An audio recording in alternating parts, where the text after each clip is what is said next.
Daniel lost access to his entire bank account in less than 30 minutes. Not because of a virus. Not because of a weak password. But because of the Wi-Fi in a coffee shop. And the scariest part? He never saw the hacker. If you've ever connected to free Wi-Fi in a cafe, airport, or hotel, this story might make you think twice. Because what happened to Daniel can happen to almost anyone. Later in this video, you'll see the exact mistake that allowed the attacker to enter his bank account without touching his laptop.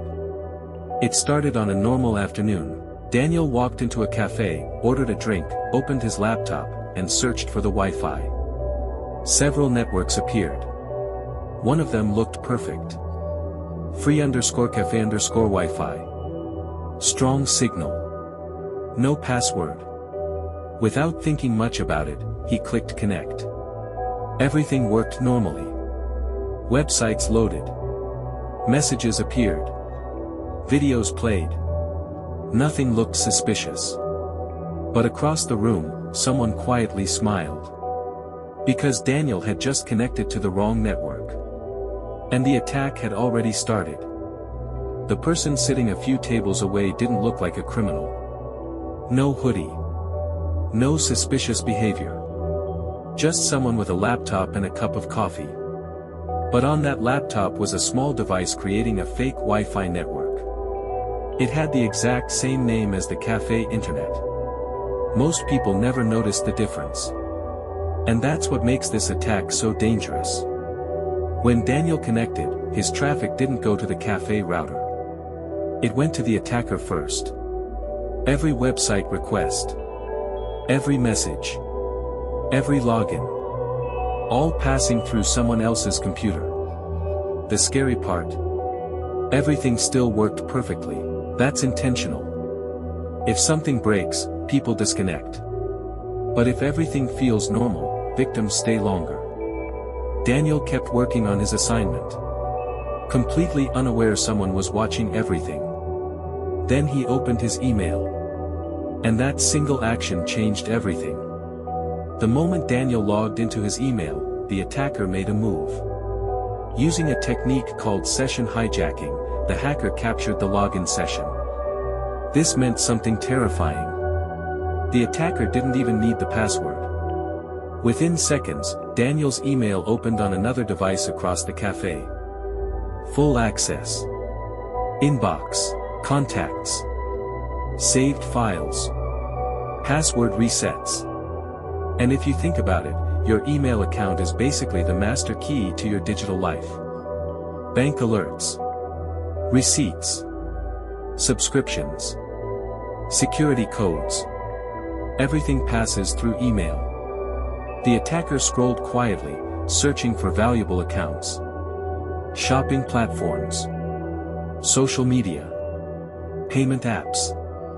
Then something appeared that made the attack much bigger. An email from Daniel's bank.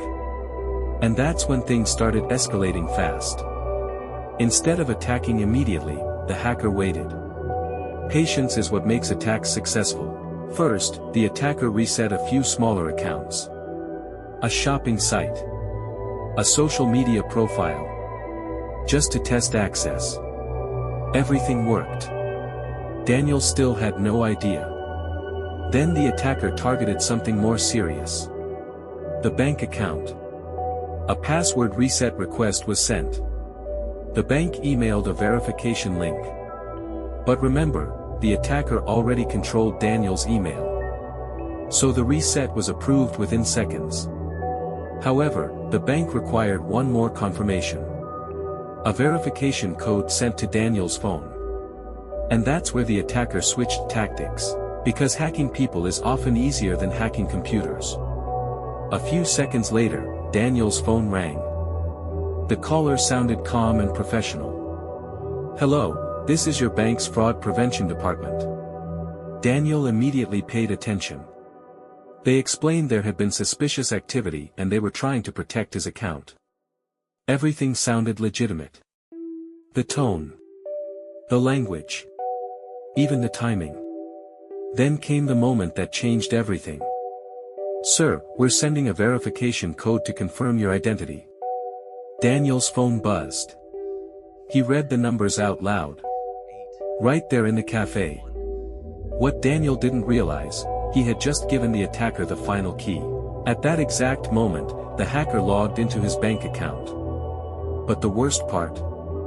The attack was only getting started.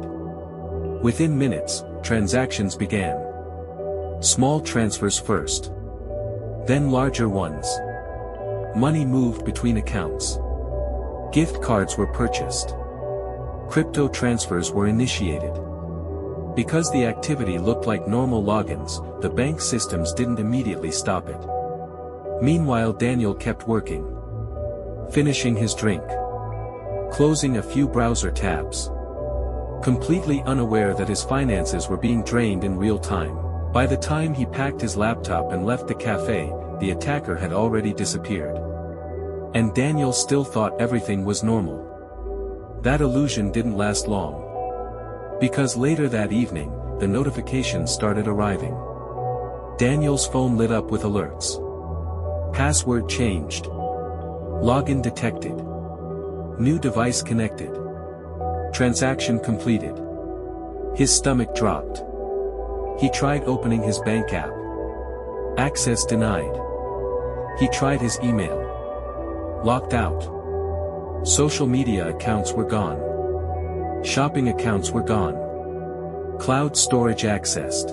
Within hours, nearly his entire digital identity had been taken apart. All because of one connection to the wrong network. And this is the part most people don't realize. Cyber attacks today rarely look like hacking. They look like normal internet use. Which means almost anyone can become a target. When cybersecurity experts later reviewed what happened, the attack was surprisingly simple. A fake Wi-Fi network. Email access. Social engineering. That's all it took. If Daniel had confirmed the real network with the cafe staff, the attack would have failed. If he avoided logging into important accounts on public Wi-Fi, the damage would have been minimal. And if he used a VPN, the attacker wouldn't have been able to see his traffic. Daniel eventually recovered some accounts after weeks of effort. But not everything. And he never connects to public Wi-Fi the same way again. So the next time you see a free network pop up on your phone, pause for a second. Because someone else might already be connected. Watching. Waiting.